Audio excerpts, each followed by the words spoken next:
Victor Venkatesh, mega prince, Varun Tej హీరోలుగా, Tamannaah Mehreen heroines గా Sri Venkateswara creations banner పై దిల్ రాజు నిర్మాణంలో రూపొందిన F2 fun and frustration Sankranti సందర్భంగా జనవరి 12వ తేదీన విడుదలై బాక్సాఫీస్ వద్ద అద్భుతమైన రెస్పాన్స్ సొంతం చేసుకుంది. తాజాగా ఈ సినిమాను చూసిన Tollywood top hero Mahesh Babu ఈ సినిమాపై తన అభిప్రాయాన్ని వెల్లడించారు. సూపర్ స్టార్ నుంచి సూపర్ పాజిటివ్ రివ్యూ రావడంతో ఈ సినిమాపై ప్రేక్షకుల్లో అంచనాలు మరింత పెరిగాయి.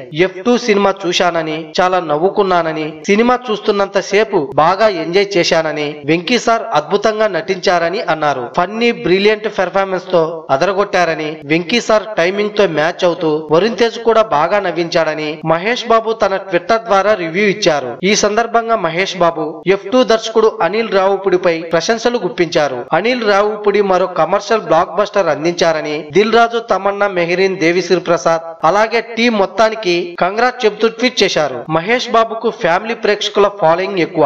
స్వయంగా అలాంటి వ్యక్తి నుంచి F2 సినిమా మంచి వినోదాత్మక చిత్రం అని, థియేటర్ కు వెళితే బాగా నవ్వుకోవచ్చు అనే మాట రావడంతో ఈ సినిమాపై హైప్ మరింత పెరిగింది. F2 కంటే ముందు ఎన్టీఆర్ కథానాయకుడు అలాగే వినయ విధేయరామ సినిమాలు విడుదలైనప్పటికీ వాటి తర్వాత వచ్చిన F2 కు ఆదరణ ఎక్కువగా ఉంది. దీంతో ఈ సంక్రాంతికి F2 సినిమా వసూళ్ల పరంగా, లాభాల శాతం పరంగా ప్రభంజనం క్రియేట్ చేయబోతుందని స్పష్టమవుతుంది.